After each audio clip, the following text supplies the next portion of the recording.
I just wondered, to change the subject slightly, what your take was on the role of innovation, whether it's new forms of finance, new methods of finance, new financing partners. Can you give us an insight into what your role is in terms of innovative finance going forward at the World Bank? I mean, for me, it's pretty good. I've been in finance for many, many years. I used to joke by saying I come from the dark side of finance. Okay. So I'm very familiar with finance. And I know finance, like anything, is a tool. It can be, like any tool, if poorly used, it can be absolutely dramatic. And we've seen that through the financial crisis. But if it is well utilized, you can make a big difference.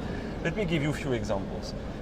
For instance, and we are working on that, you have a network of development institutions, the World Bank, the Asian Development Bank, the African Development Bank, the Inter-American Development Bank, and so on and so forth.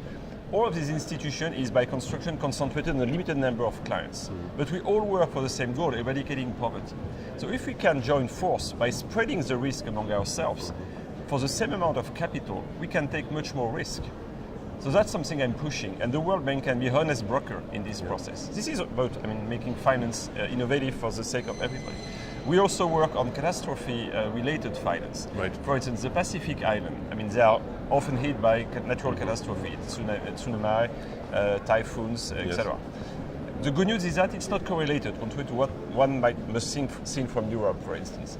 So we have engaged with the Japanese government, actually, with a reinsurance mechanism through which, whenever one of these islands is hit by natural catastrophe, we can pay very rapidly.